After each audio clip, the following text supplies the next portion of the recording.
Hey everyone, welcome back to another video. Hope you're all doing great and having an amazing day. I think the world is going crazy. Oh, sorry, I'm stretching. Oh, that felt great. I'm not sure what's happening.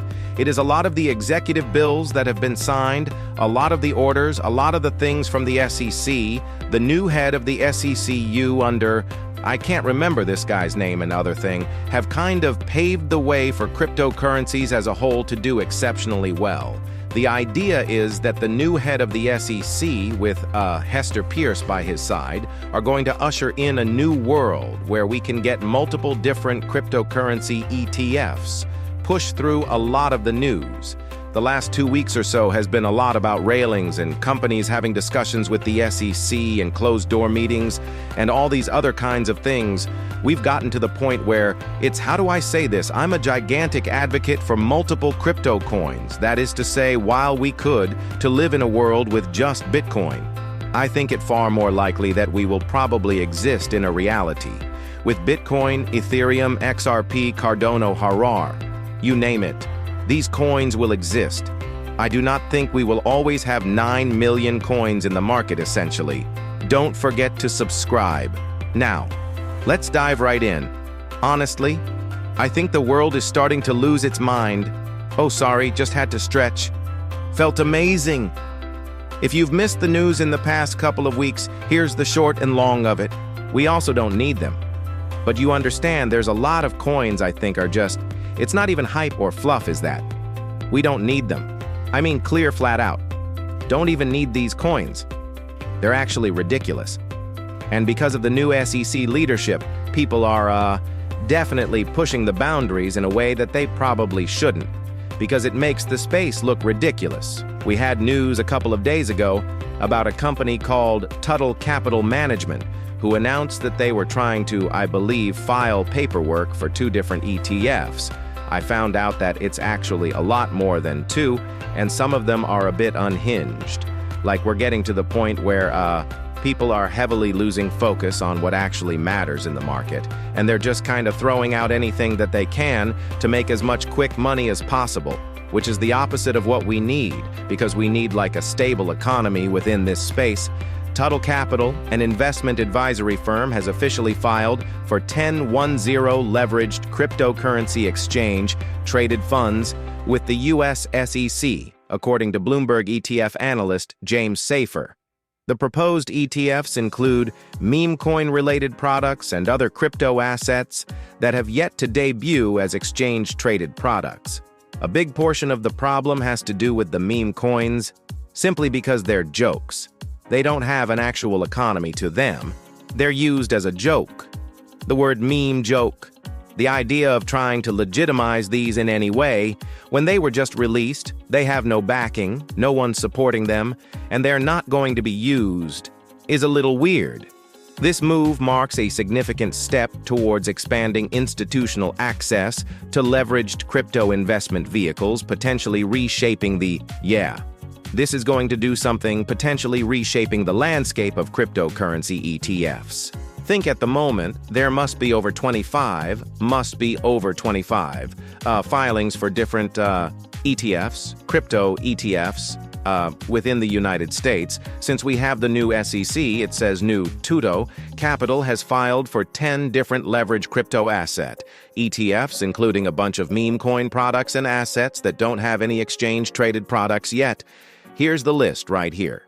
Because this is very tiny for those of you not looking at the screen, Tuttle Capital has filed for an XRP ETF, a Solana ETF, a Trump coin meme ETF, a Litecoin ETF, a Melania coin ETF, a BNK ETF, a BNP ETF, a Cardano ETF, Chainlink, as well as Polkadot. Now hear me out here, 3 of these coins are not like the others, and I would dare even say it would make sense if the Trump coin, the Melania coin, and the BNK were added, or, had some kind of ETF, People were like, oh, I want an ETF of that in like 2 years. When these coins they just came out. This will, if these get all pushed through, this will sully the space. Because the problem is that everyone will then begin to file for every single meme coin on this planet in the form of an ETF. A lot of investors This is very similar to 2017 and 2018 and 2019, where a lot of people realized that they could fork Bitcoin, create a brand new coin, claim that it was legitimate, and then scam people.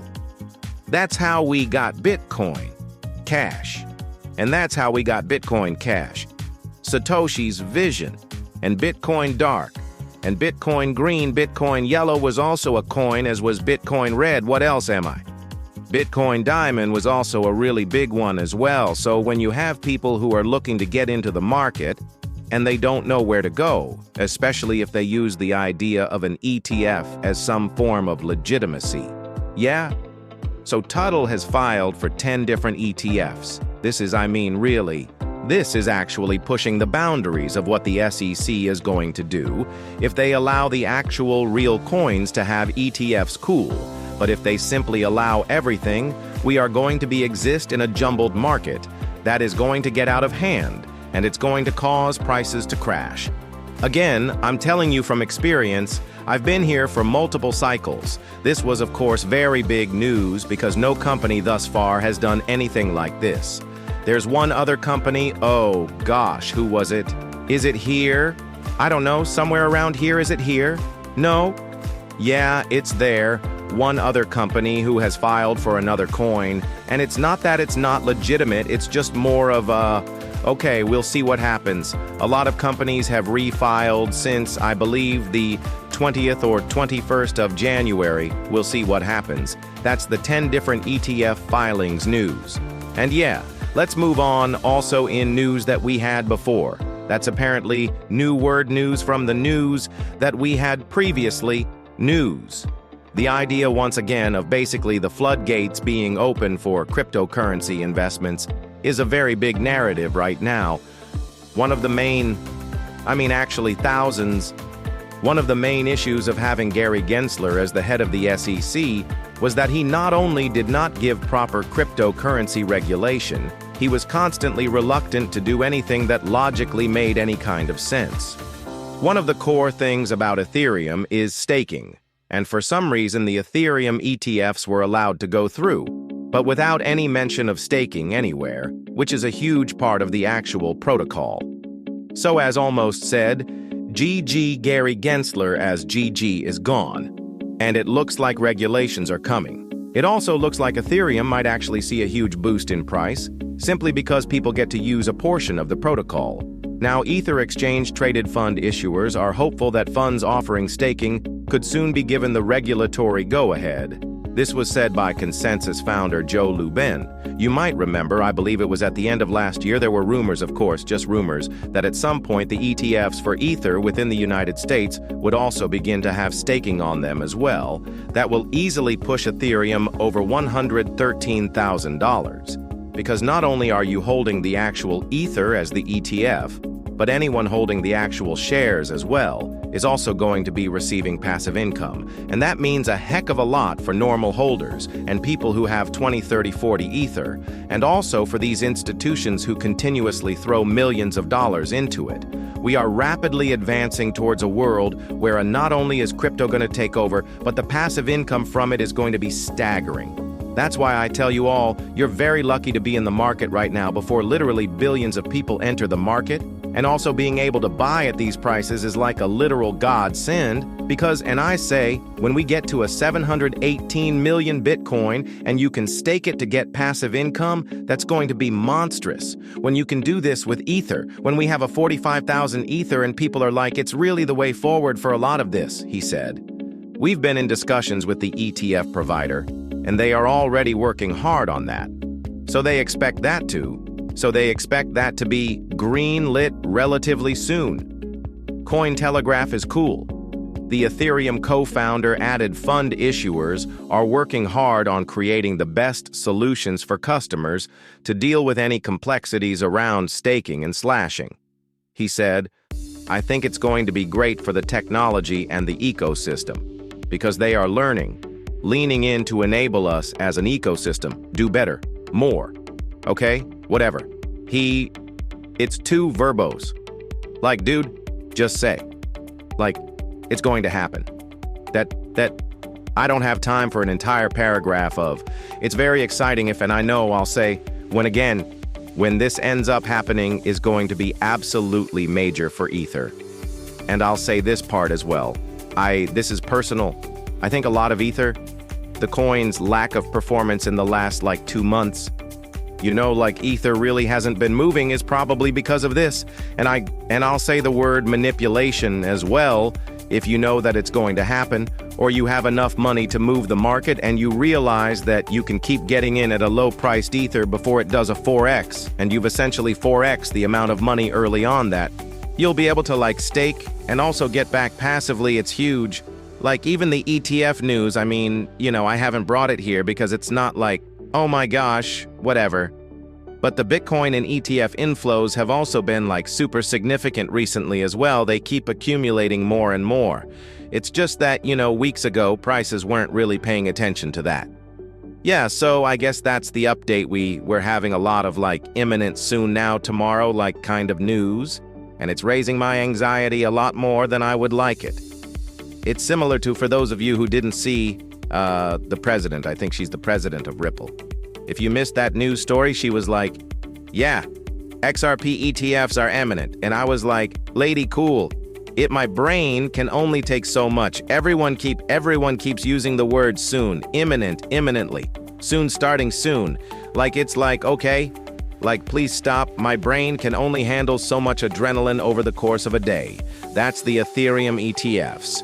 May soon be given the regulatory go-ahead to offer staking as well. And yeah, let's move on also digital asset manager Bitwise has officially submitted an S-1 registration application to the United States Securities and Exchange Commission to launch a spot Dogecoin exchange-traded fund. I believe they are the second company to announce something like this. I am fascinated to see if this is going to go through. I am very interested to see when one meme coin ETF goes through, how many other ones are going to break down the barriers. And exactly, I already said I was expecting between 50 to 100 cryptocurrency ETFs by the end of the year. We're probably going to have several hundred, if the SEC is as loosey-goosey as everyone has been claiming. There's a lot of energy around Dogecoin because it's a legacy coin, but also because people keep trying to give this thing some form of legitimacy. The Department of Government Efficiency also hasn't really, has only LED further to the narrative that something might be happening with Doge. Really, no one knows. So we'll see what ends up happening. But yeah, if approved, the fund would expose investors to the price of the 8th largest crypto by market cap bids filed with federal regulators on Tuesday, a week after it had submitted relevant documents in Delaware on the 22nd of January. Cool. As I said before, I'm still expecting general madness by the time we get to summer. As far as price is just kind of skyrocketing all over the place. Everything is kind of leaning in that general direction. But the amount of meme coin ETF filings has definitely been interesting is the exact word. Because at some point we're probably then going to see a Shiba Inu. If we're seeing Bonk makes no sense, actually Bonk makes 0 sense. Not like the other ones make any more sense. But cool, Bitwise has officially submitted for a Dogecoin ETF. I think there are 3 or 4 for XRP. I think there's 2, 3, or 4 as well for Solana. And there was one other company before who announced, oh gosh, what was it? I don't remember. It was some kind of multi-coin cryptocurrency ETF as well. Not the one that we just heard from, but there was another one. And then there's also multiple new filings for Bitcoin and Ethereum ETFs, but I think those aren't shiny and pretty enough because people want their altcoins to have ETF as well. So fantastic.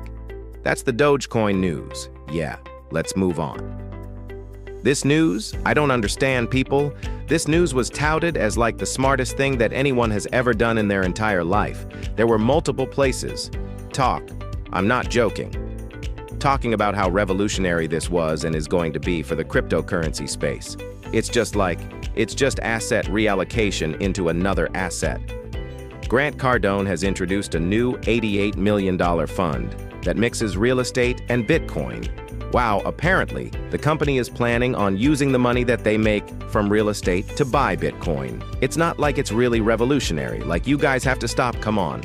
It says, and I quote, the response from our investors is phenomenal. Says Cardano, who plans on launching 10 more before June. Wow, Grant Cardone is the founder and CEO of Cardone Capital. I would have never guessed a firm that manages about billion in real estate. He just introduced a new fund that invests properly. Property-generated cash flow back into Bitcoin. He said, nobody has ever done this to scale. Nobody's ever done this particular model. Wow. And the response from our investors is phenomenal. I would have, that's incredible. Video player is not working. So yeah, in really popular news, I mean, I feel like I should be surprised, but there's not a chance. People have once again stood up and clapped and cheered for a billionaire making more money. Isn't that phenomenal? You know, these people keep buying up all the Bitcoin. I guess they just deserve all of it at this point because they're so innovative in the things that they do. People have been doing this for years. I'm not really, no, like this has been like a really big thing for a number of years. We had news like this in 2017, 2018. And even then, like the scale was still like quite monstrous because Bitcoin was like $2.33,000 back then. So I'm not sure if I'm supposed to clap or like be happy for them. It's a model that's going to work, especially as Bitcoin continues rising in price. Did they think that they were the first people to think of using their cash flow from real estate to invest? Cool. So I assume we probably will not hear the exact amount that they end up buying, as I don't assume that they're a public company and probably don't feel the need to tell anyone, but that's awesome, I'm going to assume. Now hear me out here, there are so many like very wealthy families on the planet who own egregious amounts of real estate. And I think to assume that you're the first person or company to do so when there are families worth like 240 billion is a little weird. You don't have to toot your own horn, but cool. That's awesome. I can't believe it. Wow. That's the using real estate to buy up more Bitcoin news. I mean, I'm shocked. I would have never thought of this. It's not a thing that people do. Yeah. Let's move on. Also in the news now, this is a fraction of the actual full article, but the rest of the full article is absolute nonsense. The CEO of Bitwise said that Bitcoin scarcity is going to feel more dramatic because there's less Bitcoin on the market all the time. I was like, what? He literally said, you know, in the future, it's going to be even more difficult to get Bitcoin because it's scarce. And as it becomes more scarce, the scarcity is going to feel dramatic. And I was like, oh, this was popular news. Then I scrolled down and I found some numbers according to data provided by BitInfoCharts.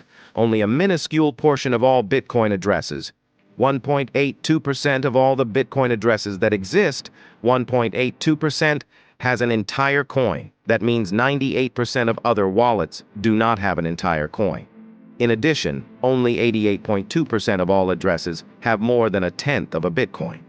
You know how, like we were talking before, and I was like, hey guys, you know, if you have a tenth of a Bitcoin, like you're really far ahead, like farther ahead than other.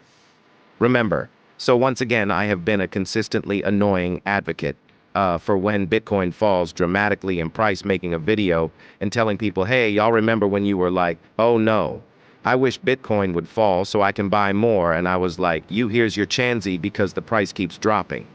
So I remember when Bitcoin was like 3,000 and I was like, hey guys, if you have $300, you can buy a tenth of, oh, no one's listening. Okay, cool. I got it. And then when Bitcoin fell down to 7,000, I was like, hey, no one's listening, all right? And then when Bitcoin went down to 10,015, it's constant. Like, you know, they're like these crazy dips that we keep having. Because the problem is, my friend, if Bitcoin's at 100,000, 10% of a Bitcoin is $10,000, the average person does not have $10,000, just laying around to buy a tenth of a Bitcoin. Wait, hold on. Even crazier, when Bitcoin goes to $1 million, you'll need 100,000 to have a tenth of a Bitcoin. Think about that. How many people do you know can up and give $10,000? Nonetheless, $100,000 to buy a tenth of a Bitcoin whenever we keep getting news like this, and it's like this many addresses hold this many address, it's literally because of time, it's because of effort, and it's because of like paying attention. How many people do? I don't have the number. How many people do you think got into the market in 2017 when Bitcoin was $1,000 in January, and then by the end of the year they left the market like giving up all their Bitcoin? However much money that they got, how many people do you think constantly enter the market just to make quick, fast money?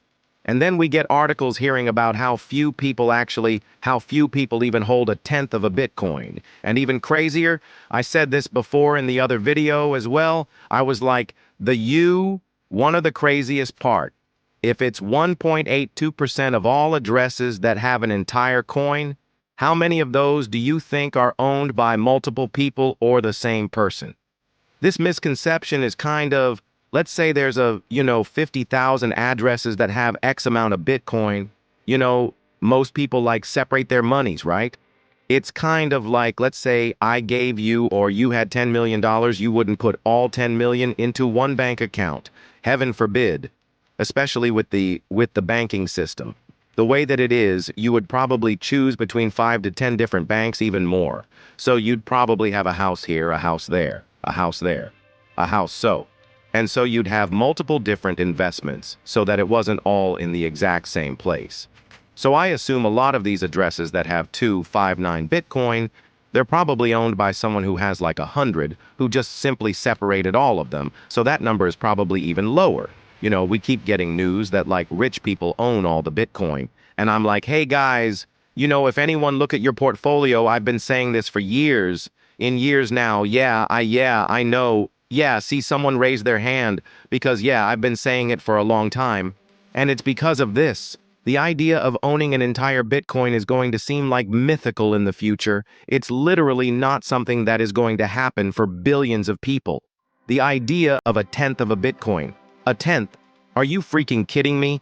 A tenth of a Bitcoin is going to be dramatically out of reach for people. Imagine Bitcoin goes to $3 million. You would then need $300,000 to have a tenth of a Bitcoin. Remember the news that we got from that guy from Fidelity? For those of you who weren't here, there was a Fidelity analyst who said that he, according to his charts in the year 2038, he said having 0.01, I think it was 100,000 Satoshi, he says he thinks that that will be enough to make you a millionaire. Because of really, a millionaire 100,000 Satoshi. Because of how rare Bitcoin is, only 0.25% of addresses have more than 10 Bitcoin, which would roughly be around $1 million at current prices. Do you understand how rare all of this actually is? The idea of, I'd try my best. I cannot tell you what to do with your money, but gosh darn it, make sure in the future that you're not upset with anyone but yourself. If all of this ends up working out, I try to tell people and have been doing for a while to even buy a million Satoshi 0.01. I'm trying desperately because I'm like, I have a feeling that this price is going to go so high that people are going to regret not owning any, which is crazy, any Bitcoin. But also like we have entered the finality of when it's actually going to be able for normal people to have a tenth of a Bitcoin. Like we're nearing the end. That's why, and I do applaud a large number of you for over the years for dollar cost averaging. If you had, put into 150 every single month over the course of multiple years, it adds up really fast. So I assume a good portion of you hopefully has over a tenth of a Bitcoin hold on to it, stronger than you've held on to anything in your entire life. Because if Bitcoin goes to multiple millions of dollars, you're going to pat yourself on the back and be like, yeah, look, I did it. We are going to continue seeing this crunch. These weird price movements are not over. We keep having situations where people are flushed out of the market, and I think it's only going to get more intense as time goes on. I think this year until 2029 is going to be crazy, because I think this is when, according to all these analysts, when we will see 800,000 Bitcoin, 1.4 million, 2.3 million, that kind of thing. And there will be a lot of people who think that they're, selling the news, and the price will continue going up. Because if you've missed the other couple of videos, we have countries and states buying Bitcoin as well. So this is literally the rarest asset that we have on the planet. And I can only hope that over the years, my annoying rambling has helped in some sort of way for a lot of you to acquire crypto, especially when prices are down. And if you look towards the future, prices are still down comparative to where they're going to be in 2 years, in 7 years, and in 11 years, right? I think these numbers are nuts. 1.82%. Hold an entire coin. I do sincerely hope that you have all enjoyed. I do hope you all are having a great day, morning, afternoon, evening, wherever you are, wherever you might be. I do hope it is absolutely fantastic. Thank you all once again for watching, listening, liking, commenting, and supporting. And I will most certainly be talking to you all soon. See you.